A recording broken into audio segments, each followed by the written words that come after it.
네, 안녕하십니까. 신기수입니다. 자, 지난주에 이어서 오늘 성장주 기술주가 답이다. 두 번째 시간입니다. 자, 오늘 시장 얘기 먼저 하고 좀 갈까요? 네. 어제 같은 경우에는 반도체가 굉장히 약세였는데 오늘 그쪽에서 강하게 또 반등이 나왔죠. 삼성전자가 엄청나게 강하게 반등이 나왔습니다. 약간 좀 차트 좀 보면은요. 삼성전자 한번 볼까요? 오늘 사실 삼성전자가 아침에 시작 때까지만 하더라도 21선에 걸쳐 있었고 또 이제 시가 자체가 0.48% 정도가 떴었죠. 예, 그래서 사실 삼성전자가 위로 갈 수 있을까? 사실 굉장히 좀 이제 물음표가 많이 있었는데 갑자기 치고 올라갔습니다. 보시면은 여기 이 시간에 갑자기 쭉 뽑아가지고요. 삼성전자 위쪽으로 쭉 뽑아졌습니다. 삼성전자가 이렇게 올라가니까 전반적으로 시장 분위기가 갑자기 강세로 바뀌었고요. 그러면서 코스피도 코스닥도 전체적으로 매기가 엄청나게 돌았습니다. 어제 같은 경우에는 사실 그저께 미국 시장의 반도체주들이 좋았거든요. 근데도 어제 우리 시장의 반도체주들이 다들 빠지면서 시장 전체를 좀 하락시킨 역할을 했는데 어제 빠진 부분은 이제 아무래도 국회에서 칩스 법안이 통과가 안 됐기 때문에 그런 데 대한 이제 불안감으로 좀 빠진 것 같아요. 근데 그런 부분들을 오늘 이제 되돌림이 나오면서 엄청나게 강했고요. 오늘 뭐 다들 강했지만 여전히 보시면은 반도체 또 2차전지 쪽 엄청나게 강했죠. 오늘 같은 경우에는 또 이제 NFT 쪽도 뜨고 이메이트 쪽에서 아무래도 이믹스 상장을 다시 했다라는 이제 소식이 나왔기 때문에 또 비트코인도 뜨고 그런 부분들도 이제 강했습니다. 여러 가지 부분에서 이제 여러 가지 강했습니다. 오늘 시장의 강함을 주도했던 수급 주체는 이제 외국인 선물입니다. 선물인데 사실 그 현물 쪽에는 그렇게 많이 들어오진 않았어요. 하지만 이제 선물 쪽에서 9,400억이나 들어왔습니다. 외국인 선물 보시면은요. 자, 보시면은 외국인들이 코스피는 248억 들어왔고요. 코스닥 같은 경우에는 1,600억 들어왔습니다. 코스닥은 오후에 많이 들어오더라고요, 또. 선물 같은 경우에는 거의 1조가 넘다가 장이 마감하면서 9,200억으로 이제 마감이 됐네요. 오늘 장중 추이를 보시면은요, 외국인들의 장중 추이를 잠깐 보도록 하겠습니다. 외국인들이 이게 지금 코스피거든요. 코스피가 장중에 보게 되면은 금액으로 보게 되면은 계속해가지고 아침에는 여기가 이제 이제 보합권이고요. 아침에 매도에서 시작해가지고 쭉 들어왔죠. 근데 막판에 좀 뺐습니다. 막판에 좀 뺐죠. 팔면서 마감이 됐고, 코스닥을 보시면은, 코스닥은 쭉 사가지고 막판에 팔지 않았습니다. 그죠? 그리고 선물을 보시면은요, 선물은 아침부터 쭉 사가지고요. 그리고 막판에 한번 쭉 뺀 거예요, 요게 요만큼 뺐습니다.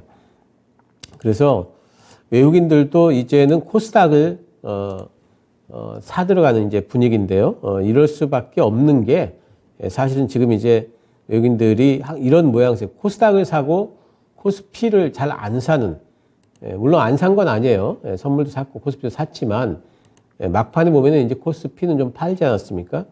왜 그러냐면 이제 환율 때문에 그렇죠. 환율이 아무래도 원달러 환율이 올라가고 있습니다. 그래서 이런 부분에서 투자금 전체 자금 규모가 이전보다 조금 적어져야 되니까 그러면은 그걸로 살 수 있는 게 코스피를 다 사진 못하기 때문에 코스닥 쪽으로 집중을 좀 더 하는 분위기입니다. 코스닥은 뭡니까? 성장주죠. 그래서 성장주가 답인 겁니다. 지금 시장은 분명히 성장주 쪽으로 모든 것들이 다 집중이 되고 있고 외국인조차도 그렇고 성장주 장세가 전개가 지금 되고 있습니다. 이런 장세가 올해 내내 전개가 될 거다 이렇게 보셔야 되겠습니다.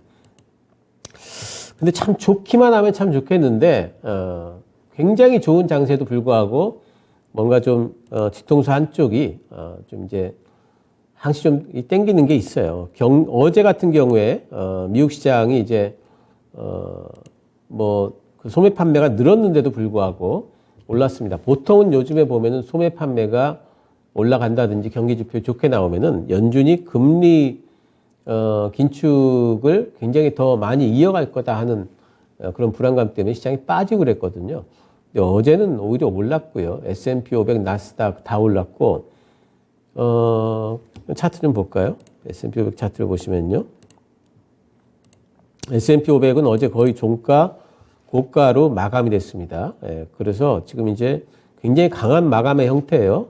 나스닥 같은 경우도 그렇습니다. 종가, 고가 형태로 마감이 됐는데, 자, 이제 중요한 거는 이제 그러면은 좋기만 한가? 그러면은 시장에서 이제 금리 안 보나? 금리 불안이 이제 없는 건가? 시장은 이제 경기가 괜찮아질 거라는 쪽으로, 시장에서 뭐 노랜딩 이런 거, 그동안에는 뭐 하드랜딩이냐, 뭐 이제 경착륙이냐, 연착륙이냐 이런 얘기 하다가 워낙 이제 그 판매가 좋고 소비 심리가 살아있으니까 노랜딩 얘기가 나와요. 미국 쪽에서. 이제는 경기 침체 없다. 이런 얘기죠. 예, 그러면 이제 그런 것들이 과연 시장에 좋게만 작동할 것인가. 경기가 좋아질 거기, 나빠지지 않을 거기 때문에 시장 그거 보면서 올라갈 것인가. 이렇게만 보기에는요, 어제 보시면은 국채 수익률입니다. 10년 만기 국채 수익률인데, 국채 수익률이 뛰어버렸죠. 어제 100일선 위로 올라갔고요. 예, 그래서 이런 것들을 보면은 분명히 시장은 또 금리에 대한 불안감이 또 상존하는 겁니다. 또 어제 같은 경우에도 달러도 올라갔죠. 달러도 또 반등이 나왔습니다. 달러는 지금 중요한 구간을 또 이쪽으로 넘어서고 있어요. 그래서 이런 것들을 보게 되면은 여전히 금리에 대한 불안감도 남아있다. 이렇게 봐야 됩니다. 그래서 지금 현재 구간은 이 경기 기대와 금리 불안이 두 개가 다 공존을 하는데 과연 누가 이길까? 금리 불안이 이긴다면은 시장은 또 조정을 받을 거고요. 경기 기대가 이긴다면은 시장은 전고점 돌파가 나오겠죠. 네, 어느 쪽이 이길까? 그냥 저는 예상으로는 지금 경기 기대가 금리 불안을 이길 만한 구간은 아닌 거라고 생각을 하고 있어요. 네, 그래서 어쩌면은 전고점 돌파를 하는 척 하다가 매물 맞으면서 쭉 빠질 수도 있거든요. 그래서 이제 그런 부분들이 여전히 있기 때문에 이 부분에 대해 시장에 대해서 강세장은 쭉 된다. 코스피 2500 완전 넘어갈 거다라고 그렇게 낙관적인 전망만 가질 수는 없다는 부분, 이런 부분들은 좀 생각을 좀 하시면서 투자를 하시면 좋겠습니다. 어쨌든 뭐 좋은 장세고 시장의 성격이 명확해졌습니다. 성장주, 맞죠? 성장주 기술주가 지금 시장을 주도를 하고 있다는 부분은 분명히 명확하고 우리 시장뿐만 아니라 미국 시장이 빅테크주들이 굉장히 좋습니다. 엔비디아, 애플 다 올라가고 있고 미국은 뭐 반도체 주들이 엄청나게 요즘에 AI 관련해 가지고 또 올라가고 있기 때문에 미국 시장이 그렇다면 우리 시장도 그렇죠. 지금 올해는 어쨌든 성장주하고 기술주를 안 볼 수가 없습니다. 자, 지난주에 제가 반도체와 2차 전지와 관련해 가지고 정리를 좀 해드렸고 종목도 아마 제가 이제 지난주에 싹 드렸던 종목만 가지고도 올 한 해를 보내시기에 전혀 부족함이 없을 정도의 종목을 제가 지난주에 다 보여드렸죠. 자, 오늘은 이제 신재생과 로봇, 메타버스, AI 이쪽을 한번 좀 보도록 하겠습니다. AI 이런 쪽들, 로봇 이런 쪽들은 사실 좀 많이 올라왔기 때문에 이제 매물을 좀 막고 있어요. 하지만 계속해가지고 종목을 좀 골라놓고 그리고 나서 이게 한 번은 죽어요. 한 번 죽는데 좀 쉬다가 나중에 또 모멘텀이 살아나면서 또 올라가거든요. 그때 이제 여러분들이 어떤 종목을 봐야 되는지를 아셔야 되기 때문에 종목 정리를 해놔야 됩니다. 로봇주 같은 경우에는 사실 지난번에 한번 올랐다가 예전에 한번 올랐다가 또 죽었다가 다시 또 뛰는 거잖아요. 그런 식으로 이제 움직입니다. 메타버스도 마찬가지고요. 모든 종목들이 현재 상태로는 그렇게 움직일 거기 때문에 종목 정리를 좀 해 놓으셔야 됩니다. 첫 번째, 신재생 에너지 쪽 보도록 하겠습니다. 신재생 에너지 관련주들이 요즘에 그 AI나 로봇 테마주, 메타 테마주, 메타버스에 밀려가지고 사실은 그렇게 잘 움직이지 못합니다. 근데도 그럼에도 불구하고 신재생은 꾸준히 보셔야 돼요. 왜냐하면은 신재생 관련 산업은 작년보다 올해가 좋을 거고 올해보다 내년이 더 좋을 거고 내년보다 내후년이 더 좋을 겁니다. 이게 성장주죠. 전기차 시장이 어떻습니까? 전기차 시장이 계속 그렇게 올라가듯이 신재생 쪽도 그렇게 올라갑니다. 전기차 시장이 그렇게 될 거라고 하면서 전기차에 대한 어떤 얘기가 나오고 했던 게 사실은 2012년, 13년도부터 얘기가 나왔어요. 근데 그때는 올랐다가 또 빠지고 올랐다 또 빠지고 그랬어요. 왜냐하면은 실적은 안 나오니까. 그러다가 실제로 실적이 나오기 시작하는 2019년, 2020년도 엄청나게 많이 전기차가 갑자기 오르지 않았습니까? 지금 상황은 어떠냐면요. 신재생 에너지 쪽도 실적이 지금 아직까지는 안 나오기 때문에 주가가 올랐다 내렸다 이래요. 근데 어느 순간부터 이익이 나기 시작하는 순간부터 쭉 한번 잡아 올리는 구간이 생기게 돼 있습니다. 그래서 그 구간을 기다리면서 어쨌든 신재생 쪽에는 계속해 가지고 여러분들이 종목을 봐놓으셔야 됩니다. 자, 일단 신재생 쪽에 요즘에 부각되는 신재생 투자처가 어디냐면은 중동이에요. 중동 쪽에서 UAE가 일단 보게 되면 아랍에미리트. 석유가 나는 회사들이, 석유가 나는 국가들이 오히려 석유를 사용을 안 하고 신재생 투자를 굉장히 많이 합니다. 자기들도 친환경 투자를 해야 되기 때문에. 일단 그 아랍에미리트 같은 경우에는 태양광하고 풍력에 지금 집중하고 있는 것 같습니다. 2020년도에만 12억 3천만 달러 이상을 이거 기자재 수입 비용으로 지출을 했다고 그래요. 엄청나게 많이 벌써 투자를 하고 있는 거고요. 에너지 전략 2050이라는 걸 발표를 했습니다. 2050년도까지 현재 25% 수준의 청정 에너지 발전 비중을 50%까지 확대시키겠다. 그래서 탄소 배출량을 70% 저감시키겠다 이렇게 되어 있습니다. 엄청나게 돈을 투자를 많이 해야 되겠죠. 그래서 이런 부분에서 그 아랍에미리트 쪽에서 많이 투자를 할 거라는 거. 태양광 솔라파크를 지금 건설 중이고요. 두바이에 요 건설 중입니다. 그리고 아부다비에 아랍에미리트의 수도죠. 탄소 제로 도시를 세우고 있습니다. 지금 메스다 시티라고 이렇게 그 명칭이 되어 있는데요. 지금 이런 정도로 지금 그 아랍에미리트는 벌써 투자를 하고 있고 그 투자의 중요한 부분은 태양광입니다. 아랍에미리트는 태양광 플러스 풍력입니다. 그래서 이쪽에 아랍에미리트 쪽에 태양광과 풍력을 이렇게 투자를 많이 하는구나. 태양광은 그 투자를 하게 되면 제일 많이 혜택을 받는 게 어디입니까? 이제 아무래도 좀 태양광 그 원료인 폴리실리콘 또 태양광 연료 전지가 되겠죠. 이게 중국 쪽에서 상당 부분 지금 뭐 대부분 폴리실리콘 같은 경우에 많이 나오기 때문에 사실은 태양광 쪽에 제일 큰 수혜는 중국이 지금 보고 있는 건 사실입니다. 하지만 우리나라의 폴리실리콘 업체 OCI가 있고 그리고 또 하나솔루션 같은 이제 태양광 뭐 폴리실리콘만 하는 게 아니고 전체적인 걸 다 하고 있죠. 재료 만들어 가지고 태양광 발전하는 것까지 전체적인 걸 다 하고 있는 하나솔루션 같은 업체들이 있습니다. 하나솔루션이 아무래도 이쪽 아랍에미리트 쪽에 접근을 하게 된다면은 지금 벌써 이제 하고 있고요. 접근을 하게 된다면은 그쪽에서 또 뭔가 성과가 날 수 있는 여지가 이제 크겠죠. 그래서 주목해 볼 만하다 이렇게 보이고요. 사우디입니다. 사우디는 비전 2030, 아까 아랍에미리트는 2050이었는데 여기 2030입니다. 그때까지 뭐 태양광, 풍력, 뭐 규모 엄청나게 투자하겠다는 뜻이에요. 국토 80%가 사막인데 그렇기 때문에 태양광 단지를 짓는데 유리하다는 거죠. 사막이라 사람 안 사는 데다가 태양광 단지 지을 수 있고 또 풍력 타워 지을 수 있으니까 그런 걸로 친환경 하겠다라고 보고 있고요. 또 뭐 사우디 왕세자가 지금 태양광 발전소 프로젝트를 이미 이제 발표를 했고 이거 18만 5천만 가구에 공급을 하고 연간 290만 톤 탄소 감축이 목표다. 이거 2030까지 이렇게 얘기를 했습니다. 그리고 이제 그 사우디 같은 경우에는 지금 네옴시티 건이 있지 않습니까? 여기는 안 써 있지만 네옴시티 건 관련해 가지고 지난번에 우리나라 가서 친환경 업체들 또 가서 태양광 또 풍력 다 이야기를 하고 왔죠. 수소까지 이야기를 하고 왔죠. 사우디는 사실 지금 수소 분야도 상당히 좀 지금 관심을 많이 갖고 있는 그런 부분들이 있죠. 또 카타르가 있습니다. 이 돈 많은 기름으로 돈 버는 오일 국가들 카타르가 있습니다. 카타르도 2030년까지 이렇게 비전 2030이라는 걸 잡았고요. 전력 공급량의 10%를 태양광 발전을 공급한다. 2022년도까지, 작년까지.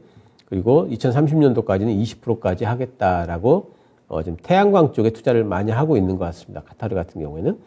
그래서 전 세계적으로 보게 되면은 중동이 우리는 미국만 지금 태양광 투자를 하고 있는 걸로 사실은 이제 알고 있는 부분들이 많아요. 하지만 중동 쪽이 이렇게 태양광 투자를 많이 하고 있다는 부분, 이런 부분들을 우리가 주목을 좀 해봐야 될 거고요.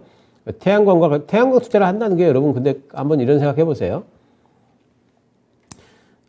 친환경이 태양광이든 풍력이든지 간에 투자를 하잖아요. 투자를 하게 되면은 사실은 풍력 그러면 우리는 풍력 타워만 생각하죠.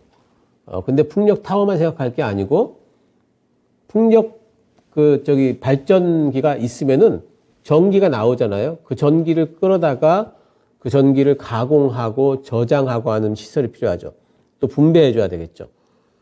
이 시설이 전부 다 뭡니까? 이게 전부 다 전기 설비고 또 저장하려면 뭐가 필요하냐면 요즘 같으면 ESS 같은 것들 필요하고 이런 것들을 생각을 해야 됩니다. 또 저장의 하나의 그 원천으로 또 뭘 사용하냐면은 저장하는 방법이 지금 상황에서 이제 현재 제일 가까운 건 뭐냐면 전지에다가 저장을 하죠. 충전기에다가. 근데 이 전기는요, 충전기는 충전을 시켜 놓으면은 얘가 가만히 있으면 참 좋은데 충전기의 한계가 가만 놔두면은 점점 얘가 전기가 방전이 돼가지고 조금씩 전기가 사라져요. 그래서 그 전력 효율이 높질 않습니다. 그런데 하나도 손실 없이 충전시켜 놨다가 나중에 다시 활용할 수 있는 방법이 뭐냐면 수소예요, 수소. 그러니까 전기가 만들어지면은 그 전기로 물을 분해해서 수소를 만들어 놓는 겁니다. 그럼 나중에 왜 우리 중고등학교 때 물 분해 배웠지 않습니까? 물에다가 전기 넣으면은 산소와 수소로 이렇게 나눠진다. 그 수소를 놔뒀다가 그럼 그 수소를 물하고 결합시키면 어떻게 되겠어요? 거꾸로. 전기가 나오겠죠. 이런 방식입니다. 그게 수소 연료전지의 이제 가장 기본적인 핵심인데, 그러니까 수소로 만들어가지고, 수소를 생산시켜가지고 저장을 해놓으면은 나중에 그게 실제로 축전지에다가 배터리에다 저장하는 것보다 훨씬 더 저장할 수 있는 또 그 방법도 많고, 또 원거리까지 또 멀리 이동을 시키더라도 수소 탱크에다가 싣고 이동하게 되면은 전기는 전선줄 타고 쭉 보내면은 중간에서 손실이 엄청나잖아요. 근데 수소로 가게 되면은 이런 부분들은 상당히 효율적이다. 또 한 가지는 수소로 만들어 놓으면은요, 그러면은 이건 정말 친환경이에요. 배터리는 있죠. 아무래도 그 배터리 만들려면 어떻게 해야 됩니까? 그 배터리 자체가 이미 석유화학 제품이에요. 그렇기 때문에 100% 친환경 제품은 아닙니다. 근데 수소를 만들게 되면 이거 친환경 제품이죠. 그래서 이제 그런 부분인데 수소와 관련해 가지고도 계속해 가지고 수소 산업도 우리가 좀 눈여겨봐야 되겠고요.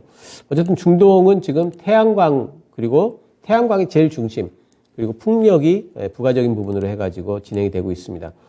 또 한 가지 이제 제일 앞서가는 이제 친환경 투자처는 아무래도 EU죠. EU는 이제 풍력하고 태양광 투자 이런 부분들은 뭐 소식을 많이 들으셨겠지만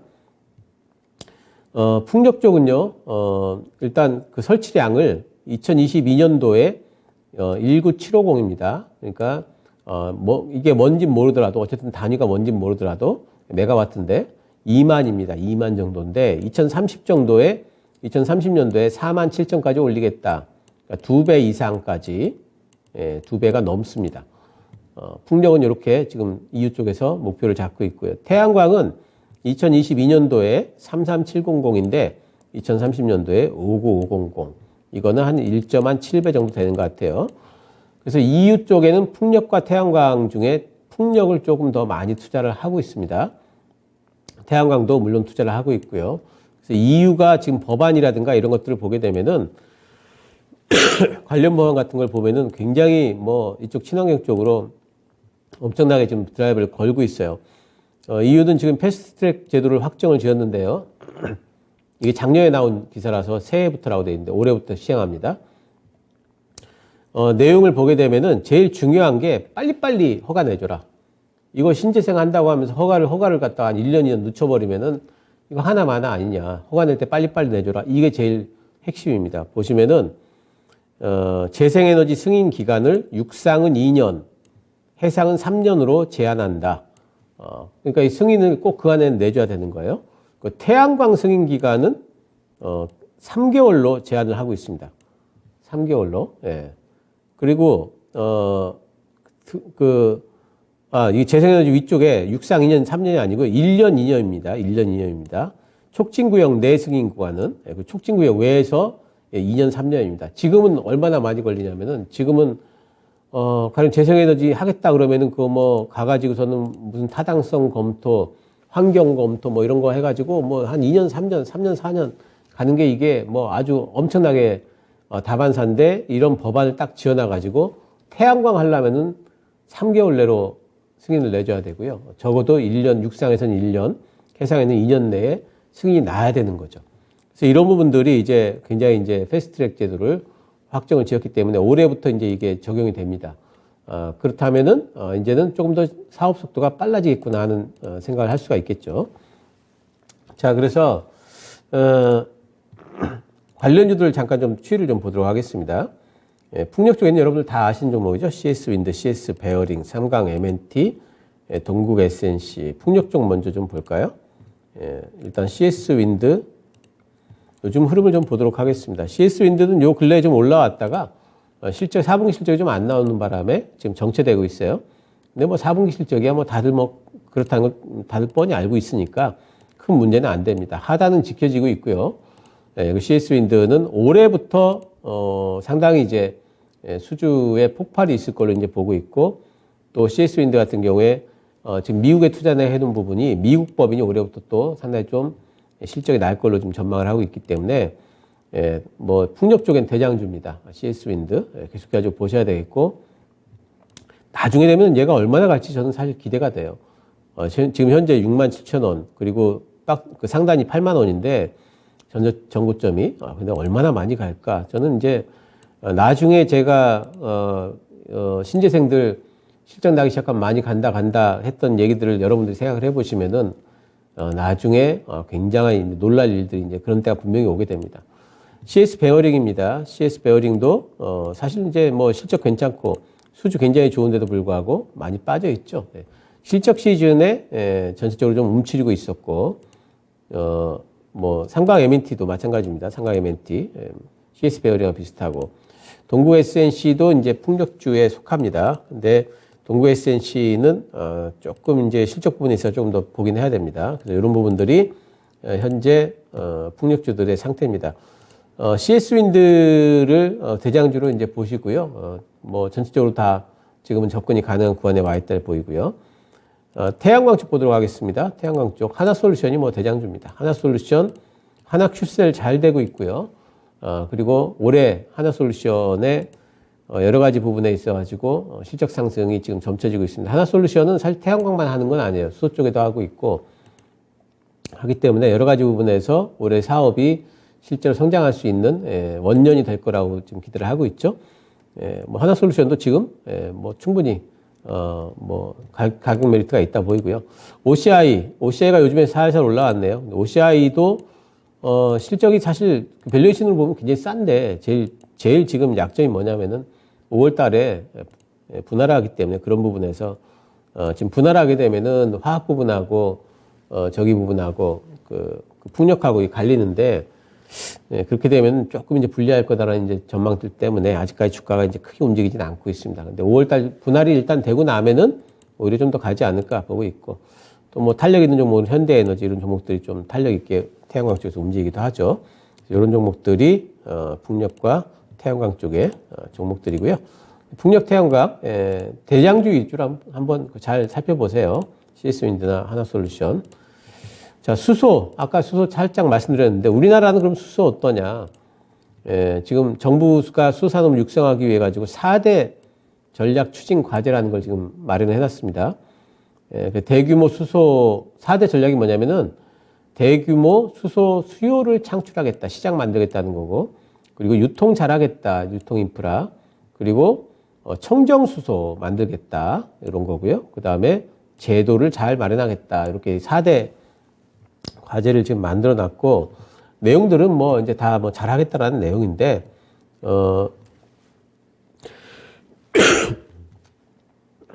그 중에서 이제 제일 중요한 게 수요를 어떻게 창출할 것인가가 이게 참 중요해요. 수요 창출이 안 되면은 시장이 없으면은 아무리 뭐 구호밖에 안 되죠. 근데 정부에서 이제 수소 버스, 수소 상용차, 이거를 활성화하겠다라고 하는 거니까 정부에서 지원을 하겠다는 뜻이겠죠. 석탄이나 LNG 발전소 연료 전환을 할 거다. 그리고 분산형 수소 발전, 이거 굉장히 중요합니다. 여러분, 분산형 수소 발전을 확산시키겠다는 건데, 어제 제가 아침에, 성공기원 시간에 뭐 말씀드렸냐면은 정부의 스마트 그리드 쪽에 3천억 이상 투자한다는 거를 제가 말씀드렸죠. 이게 스마트 그리드하고 연결돼 있어요. 스마트 그리드하고. 예, 그러니까 스마트 그리드는 뭐냐면은, 발전소를 지역으로 분산시키는 겁니다. 지금은 굉장히 대규모 화력발전소, 대규모 수력발전소, 대규모 원자력발전소가 딱 있어가지고 거기서 쫙 뭔가 배분하는 형태죠. 근데 그런 게 아니고 앞으로는 각 지역마다 조그마한 발전소들을 많이 둬가지고 그 발전소들이 그 지역을 책임지고 남는 거는 서로 사고팔고 하게 하겠다는 거예요. 이게 스마트 그리드입니다.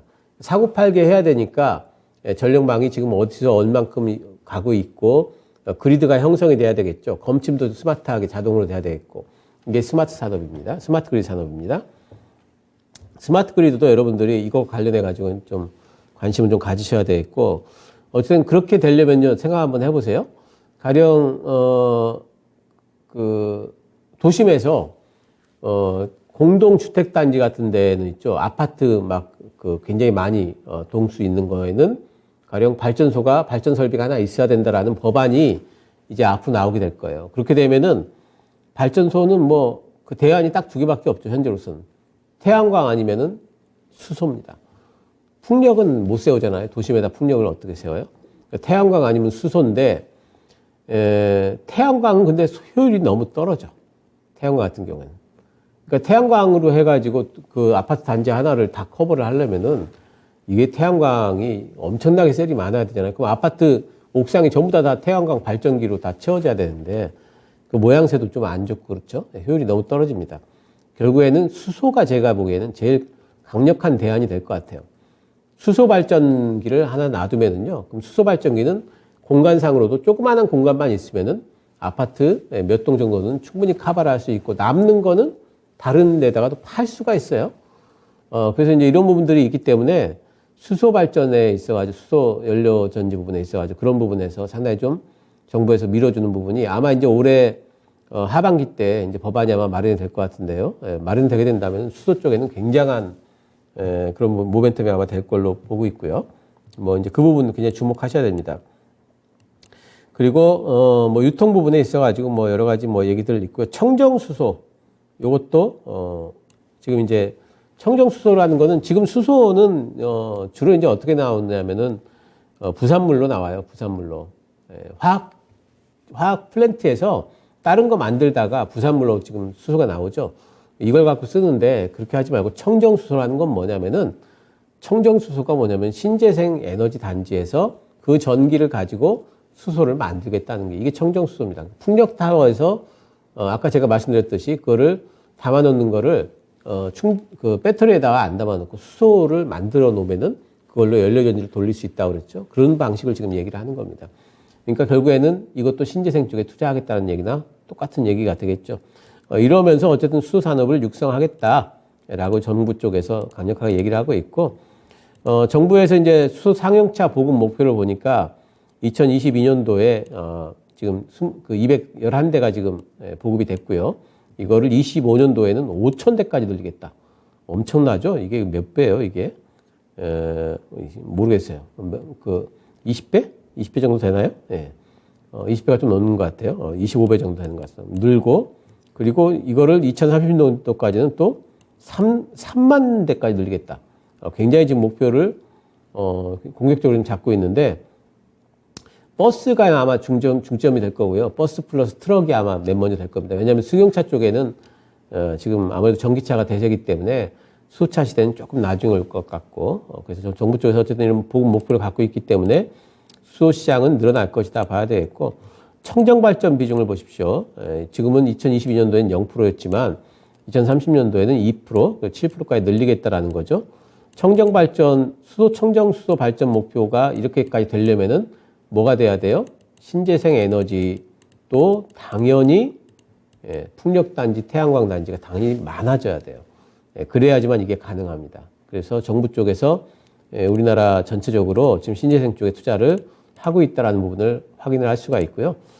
또 뭐 정부에서 마련한 것 중에 보게 되면 7대 전략 분야 이래서 뭐 수전의 기술, 이거는 이제 기술입니다. 기술 개발 목표, 수전의 기술, 액화수소 운송선, 운송 트레일러, 수소 충전소. 제일 볼 거는 이 수소 충전소예요. 수소 충전소를 국산화율을 100% 하겠다. 지금 40%인데 이런 거고요. 그리고 연료전지라든가 연료전지 이쪽에는 벌써 이제 하고 있습니다. 활용을 지금 하고 있는 부분들이 있습니다. 자, 그래서 수소 관련주들도 여러분들이 이제는 좀 눈여겨보셔야 되겠고요. 연료전지 쪽에는요, 퓨얼셀자 들어간, 연료전지라는 건 뭐냐면요, 여러분. 연료전지는 수소 가지고 발전시키는 발전기, 수소 발전기 말하는 거예요. 쉽게 말하면. 퓨얼셀자 붙은 업체들이 다 이거 하고 있어요. 두산퓨얼셀, S퓨얼셀, 범한퓨얼셀, 동아화성도 그 자회사 동아퓨얼셀이 있습니다. 자, 한번 그 관련자 한번 보겠습니다. 두산퓨얼셀 요즘에 주가가 크게 움직이진 않았지만은 이제는 뭐 실적도 좀 잘 나오고 하면서 그 힘을 좀 모아간 형태고요. S퓨얼셀 보겠습니다. 두산퓨얼셀과 비슷하죠.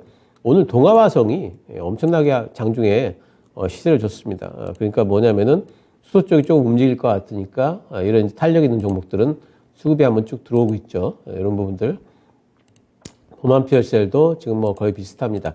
대장주는 아무래도 이제 내용상으로 이제 두산퓨얼셀이기 때문에 두산퓨얼셀 중심으로 보시면 좋겠고요.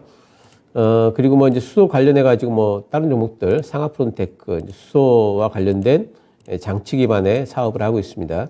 일진다이어, 풍국주정. 보시면은 상하프론테크도 요즘에 좀 올라오면서 이렇게 좀 파동을 만들고 있죠. 이런 부분들을 보셔야 됩니다. 수소가 지금 완전히 잠잠하지 않고 뭔가 계기를 만들어가는 모멘텀을 찾고 있는 형태가 되고 있습니다. 자, 이렇게 해서 친환경 신재생 에너지 쪽 이제 봤고요. 두 번째 이제 로봇 쪽 보도록 하겠습니다. 자, 로봇은 뭐 요 근래에 굉장히 이제 삼성 쪽에 투자한다 그래가지고 로봇주들이 엄청나게 시세를 이제 한번 줬습니다. 주고 나서 이제는 시세가 좀 가라앉는 형태인데 계속 볼 수밖에 없는 게 지금 로봇 산업이라는 게 4년 뒤에 177조. 그러니까 안 볼 수가 없어요. 로봇주들이 지금 많이 올라갔는데 실제로 4년 뒤에 177조의 시장이 형성이 된다면은 이건 뭐 엄청나죠. 그래서 전체적으로 지금 로봇 사활을 걷는 LG하고 뭐 그 삼성이 제일 대표적인데 LG는 처음부터 주로 이제 서비스 로봇 쪽으로 많이 했고요. 삼성은 그 사실 처음에는 이제 산업용 로봇 쪽으로 많이 하다가 요즘에 이제 서비스용 로봇 쪽으로 이제 많이 하고 삼성의 이재용 회장이 로봇에 굉장히 요즘에 진심인 것 같아요. 카이스트하고 손잡고 인재 양성 해마다 장학생 뭐 하고 뭐 이런 것들 이제 하고 있기 때문에 삼성이 지금 로봇에 투자를 엄청나게 지금 많이 하고 있습니다. 지난번에 그 레인보우 로보틱스 그 회사는 우리나라에서 이족 보행 슈버라고 해가지고 두 발로 걷는 인간형 로봇을 처음으로 만들었던 회사예요. 삼성이 투자했지 않습니까? 그 정도로 지금 삼성은 로봇 쪽에 엄청나게 지금 하고 있고 요즘에 여러분 그 인터넷에서 로봇 한번 쳐보세요. 이거 제가 요 근래에 나온 것만 제가 그 기사 카피한 거예요. 청도군에서 재활용품 선별 인공지능 로봇, 또 비 맞으면 드릴처럼 도는 씨앗 파종 로봇, 또 난파선 타이타닉으로 찍는 수중 로봇, 또 사람처럼 일하는 협동 로봇. 이외에도 굉장히 많아요. 제가 여기다 못 담았어 다. 뭐 바리스타 이런 거는 뭐 너무 잘 아시는 거고, 뭐 청소하는 그 이런 청소기도 있고요. 그리고 이제 길거리 우리 환경미화원들이랑 같이 다니면서 도와주는 로봇이니 또 환자를 케어하는 그런 돌보미 로봇이라든가 뭐 엄청나게 많은 분야에서 지금 로봇이 활동을 이제 벌써 시작을 하고 있고 또 이런 것들 있죠. 예, 우리 뭐 그 옛날 로보캅 같은 거, 로보캅인가요? 아니, 그 뭔가요?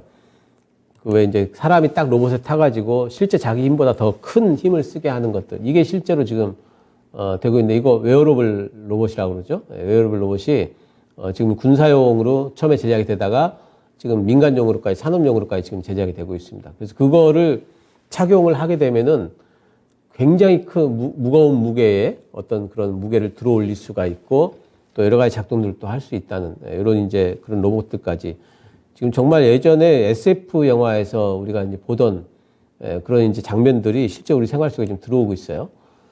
이게 얼마 안 남았다는 거. 그리고 그 시장이라는 게 177조가 지금 예상 4년 뒤에 이게 뭐 10년 뒤도 아니고요. 4년 뒤에 이러니까 로봇주들이 엄청나게 지금 뭐 활동을 하고 있습니다. 로봇주들 시세 보고 넘어가겠습니다.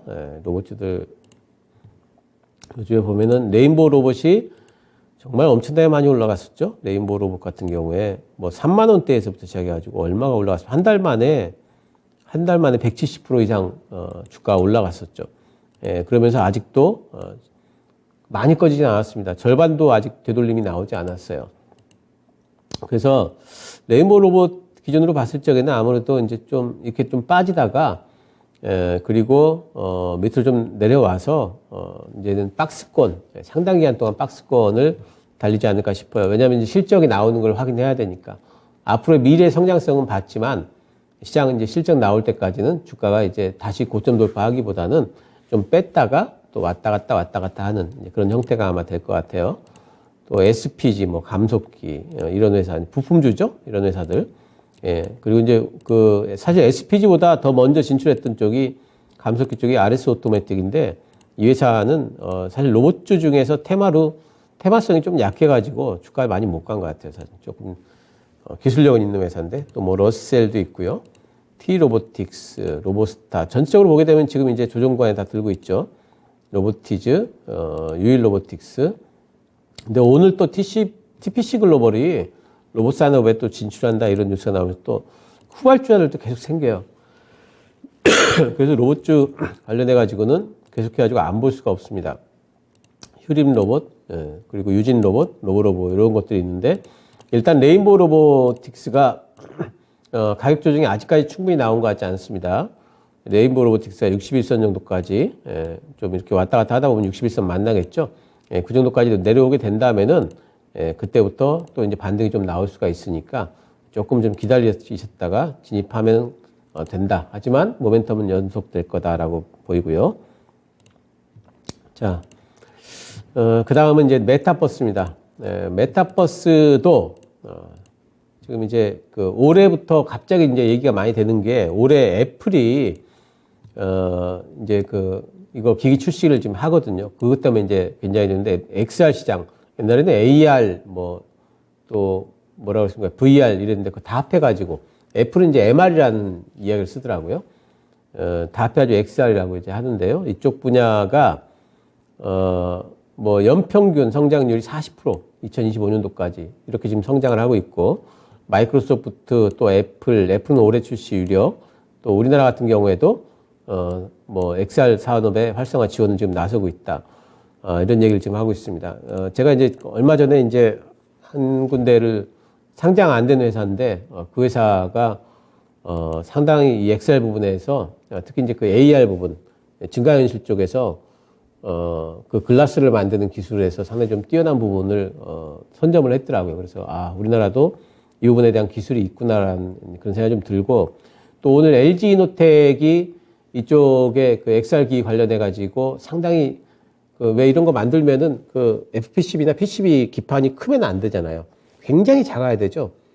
굉장히 작게 만들어야지 그게 여기 좀 이렇게 얇게 들어가야지 다른 크기가 작아야지 아무래도 좋을 거 아니겠어요? 그런 기술을 선보였습니다. 그래서 우리나라도 지금 굉장히 좀 기술력 부분에 있어가지고 상당히 좀 발전을 해나가고 있다는 부분 봐야 되겠고요. 올해 이제 XR기 출시하는 게 빅테크 업체들이 지금 그 XR 시장이 2022년도에 17조 원 됐습니다. 우리는 사실 옆에서 이거 VR 안경 쓰는 사람도 찾기 힘든데 이 시장이 작년에 17조였대요. 그러니까 우리가 모르는 세상이 있는 것 같아요.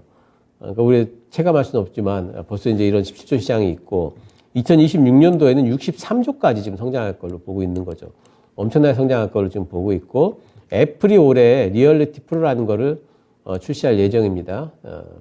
한 초도 물량이 50만 대에서 70만 대 정도. 예, 그리고 삼성전자도 애플이 저렇게 하니까 구글하고 퀄컴하고 3자 동맹을 지금 맺어가지고 XR기기 출시를 하겠다라고 지금 알려져 있죠. 일본 소니도 플레이스테이션하고 연동성 내어서 XR기기 다 지금 내놓습니다. 다 내놓을 거고요. 지금 뭐 이제 그 메타도 지금 XR기기 지금 연구 중이고 다 내놓을 겁니다. 그래서 이런 XR기기가 나오게 된다면은 그럼 메타버스라는 게 실제로 체감이 되니까 지금은 이제 이렇게 스마트폰에서 메타버스라고 해서 뭐 이렇게 그 내 아바타들 조금 왔다 갔다 하고 하는 걸로는 성에 안 차죠. 근데 이렇게 뭘 써가지고 그 안에서 실제로 뭔가 3D 현실성 있게 왔다 갔다 하게 된다면은 훨씬 더 메타버스라는 게 체감상 많이 이제 와닿게 될 것 같습니다. 그렇다면은 이쪽도 더 커져갈 수가 있겠죠. 메타버스에 대한 정부 지원이 올해만 2천억입니다. 2,233억 원이고요. 과학기술정통부에서 메타버스에 대해서 지원을 하겠다. 16일 날 이거 그 2월 16일이니까 이 오늘이네 오늘. 오늘 기사입니다. 이거 그 나왔어요. 그러니까 우리나라도 이 부분에 대한 지원을 하고 있다는 부분. 여러분 정부 정책이라는 게 주식시장에 미친 영향이 상당히 크지 않습니까? 그러니까 이런 부분들은 눈여겨보셔야 되겠습니다. 요즘 메타버스 관련주들 좀 보겠습니다. AI 관련주들에 좀 밀려가지고 사실 요즘에 좀 움직이는 듯 하다가 정체되어 있죠. 선익 시스템. 뭐 이제 이쪽 그 메타버스 관련된 기기 쪽으로는 대장주였는데 요즘에는 좀 옆으로 좀 흐르고 있습니다. 하지만 밑으로 크게 빠지지 않는 걸로 봐가지고는 모멘텀이 한번 또 생기면 한번 또 칠 가능성이 있어요. 또 코세스라는 업체도 있습니다. 이쪽도 이제 기기 쪽이 되겠는데 추세가 뭐 괜찮죠. 요즘에 선익보다 이쪽이 조금 더 좋았던 것 같아요. 요런 그 업체들 제가 지금 알려드리는 이유는 당장 사시라는 게 아니에요. 보고 계시다가 모멘텀이 한 번씩 생기면은 이런 종목들을 보시라는 겁니다. 나무가는 사실 찐 수혜주입니다. 나무가는 3D 비전, 그러니까 공간을 3D로 인식할 수 있는 기술 세 가지가 있는데 그 세 가지를 다 가지고 있는 업체예요. 그리고 뭐 4x4라는 업체도 있고 또 소프트웨어 쪽으로 뭐 맥스트라든가 MP, 자이언스텝 다 조정받고 있죠. 조정받고 조금 더 조정받으면은 뭐 좀 들어가놨다가 좀 갖고 있으면 또 한 번씩 모멘텀 받으면서 또 쳐줄 수 있을 걸로 보고 있습니다. 자, 마지막으로 이제 뭐 AI 얘기를 안 할 수가 없습니다. AI는 사실 지금 단기적으로는 꿈물인데 왜 얘기하자? 뭐 그래도 종목을 좀 알아놔야지 나중에 또 안 뜰 수는 없거든요. 그래서 AI 관련 법안이 국회 통과가 임박됐습니다. 지금 14일 날 열렸던 데서 인공지능 산업 육성 및 신뢰 기반 조성 등에 관한 법률안이 소위원회를 통과를 했습니다. 국회 상정이 될 거예요. 이거 보면은 뭐 투자 방향, 인력 양성, 기반 조성, 뭐 윤리 원칙 이런 것들을 3년마다 기본 계획을 수립해야 되는 걸로 지금 되어 있습니다. 그러니까 AI 관련해 가지고 정부에서 계속 드라이브를 걸도록 지금 법률로 정해 놓은 거고요. 그리고 이것과 관련된 인공지능 관련 총 7개 법안이 병합 심사됐다. 그러니까 인공지능과 AI가 요즘에 워낙 그 이슈가 되다 보니까 인공지능과 관련된 부분들이 국회에서도 빨리빨리 지금 뭔가 처리가 되고 있는 것 같습니다. 또 이것 때문에 반도체 수혜가 예상이 된다.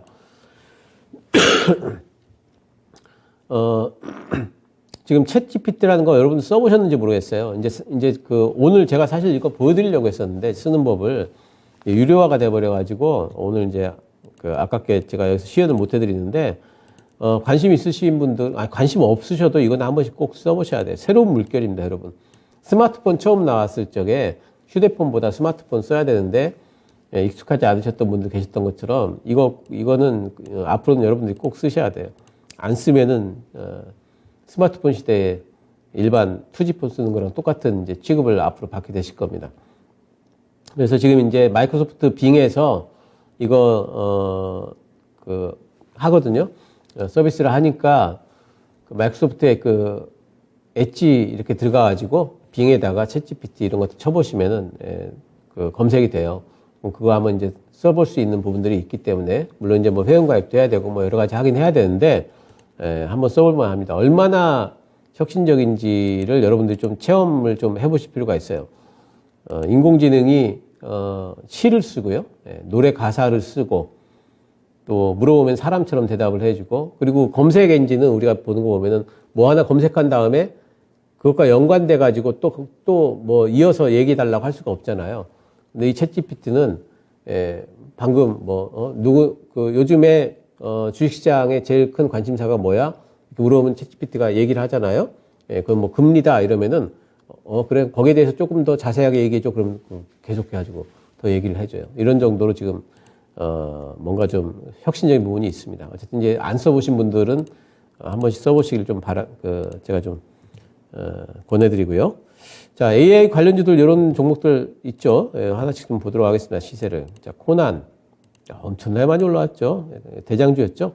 많이 올라와가지고 지금은 이제 뭔가 위쪽에서 이제 좀 막히는 분위기예요, 여러분. 이제는 마이크로소프트가 챗GPT를 뭔가 채택을 했다는 뉴스가 나와 있기 때문에 고점 돌파는 좀 힘들지 않을까 싶습니다. 자, 셀바스 AI 많이 올라왔죠. 실제 내용상으로 보게 되면 셀바스 AI가 가지고 있는 그 AI 관련 상품이 현재로서는 제일 상용화에 가깝습니다. 그 정도로 이제 괜찮은 회사인데 굉장히 많이 올라와 있어요, 너무. 도덕트루스는 미리 지금 빠지고 있는 부분이고, 요즘에는 보니까 오픈에지 테크놀로지가 제 시세가 좀 좋게 난 것 같습니다. 남들 치고 있을 때도 상한가가 또 한 번 나왔고, 근데 이제는 뭔가 이 종목들 지금 매수하기는 좀 힘들죠, 그죠? 지금 이런 종목도 어떻게 매수하겠어요? 또 마인즈랩이라는 종목도 있었고요. 이 회사는 이제 AI를 뭔가 좀 클라우드를 안 쓰더라도 아무 데서나 연결해 가지고 AI를 탈 수 있는 회사고요. 또 브리지텍, 예전에는 이 브리지텍이 뭐 그 음성 채팅으로 안내원 대신한다고 그래가지고 이제 예전 그렇게 움직였었는데 지금 AI로, 또 오브젠이라는 신규 상장 종목도 있고요. 소프트센, 그리고 MK전자 같은 경우에는 반도체 관련해가지고 AI 반도체 관련한 수혜주가 지금 되고 있습니다. AI 관련주들은 여러분들이 이렇게 일단 종목을 정리를 해 놓으세요. 그리고, 지금은 매수하실 때는 아니에요. 뭐 단타야 가능하지만, 그런 거 너무 들어가지 마시고요. 지금 일단 보고 계시다가 한번 주가 쭉 빠져야 됩니다. 쭉 빠진 이후에 나중에 실제로 AI 관련된 모멘텀이 다시 또 이제 부각이 될 겁니다. 그게 언제 부각이 되느냐면은, 이제 뭐 KT도 AI 실제 서비스를 내놓고, 네이버도 내놓고, 뭐 카톡도 내놓고, 뭐 다 이제 AI 서비스를 다 내놓을 거예요. 당장에 내놓으면 좋겠지만은, 구글이 이번에 그 챗GPT랑 비슷한 거 내놨다가 망신을 한번 당했지 않습니까? 그래서 기업들이 내놓으려고 하다가 갑자기 몸을 싹 사립니다. 그리고 조금 더 준비해야 된다 이러고 있어요. 그러니까 그 기간이 있을 겁니다. 그 기간 동안 주가는 빠질 거고요. 그리고 나중에 그쪽에서 출시가 이제 되면서 다시 한번 이런 종목들이 올라올 테니까 그런 부분에서의 모멘텀을 한번 노려보시기 바랍니다. 자, 이렇게 해서 오늘 이제 여러 가지 이제 그 새로운 이제 기술혁신 관련주들 관련해서 종목들 한번 쭉 제가 보여드리는 시간을 좀 가져봤습니다. 자, 시장 정리 좀 하고 마무리 짓도록 하겠습니다. 자, 일단 시장은 기로점이에요. 나스닥이 보시면은 이제 전고점 돌파되냐 마냐. 지금 시장이 더 가려면은요, 나스닥이 돌파가 돼야 돼요. 얘가 전고점 돌파 안 되면은 뭐 우리 시장도 결국엔 돌파 못할 걸로 봐야 되겠죠. 그러니까 12,250을 위쪽으로 돌파할 수 있느냐 없느냐, 이게 제일 큰 관건입니다. 그래서 이게 지금 이 부분에 대해 가지고 지금은 굉장히 아무도 예상을 못 합니다. 과연 지금 투자가 어떤 기준에 의해서 하고 있는 건지, 금리 때문에 움직이는 건지, 경기 때문에 움직이는 건지, 지금 시장이 굉장히 혼조 상태예요. 두 가지가 지금 막 그 무게추가 이쪽인지 무게중심이 이걸 알 수가 없는 겁니다. 그래서 이 부분은 조금 더 확인을 해봐야 됩니다. 어제 굉장히 좋게 끝났지만 내일도 모레도 계속 가서 막 13,000 간다 이렇게 지금 얘기하기에는 지금 모르겠는 부분이 너무 많은 거죠. 시장 자체가. 좀 더 지켜봐야 되겠다. 빅테크 흐름이 굉장히 양호하죠. 우리나라도 뭐 빅테크 흐름 양호하고 미국도 빅테크 흐름 양호한데, 아까 제가 보여드렸듯이 달러하고 국제금리가 지금 올라가고 있다는 부분이 변수입니다. 이게 언제 어디서 이게 또 악재로 작동할지 이걸 우리가 알 수가 없기 때문에 계속 이런 추이들을 좀 이제 지켜보면서 우리가 뭔가 좀 저울질을 해봐야 됩니다. 1월 PC가 이제 2월 24일 발표돼요. 일단 CPI 같은 경우에는 예상치보다 높게 나왔는데 PC 같은 경우 어떻게 나올지 이것도 사실 불안감이 있어요. CPI가 좀 많이 빠졌으면 좋았을 텐데 6.5에서 0.1밖에 안 빠졌죠. 6.4니까 한 0.4 빠질 줄 알았더니 PC도 어쩌면은 안 빠질 수 있고 근원 PC 같은 경우에는 오히려 올라갈 수 있다는 얘기도 나오거든요.